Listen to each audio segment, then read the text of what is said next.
Ba't ba nakakapaya talaga sa India? Nga naman, Jude Lab. Why मैं तेरे इंडिया में पतले हो गए? क्यों? क्यों दस तो फिर क्यों? दस Roti, like on rice. sabi niya lagi daw kumakain ng roti, wala daw rice.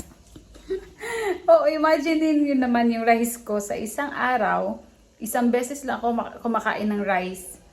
Either sa lunchtime or sa nighttime. Sa Pinas ako, kumakain ako ng breakfast, ng lunchtime, ng dinner.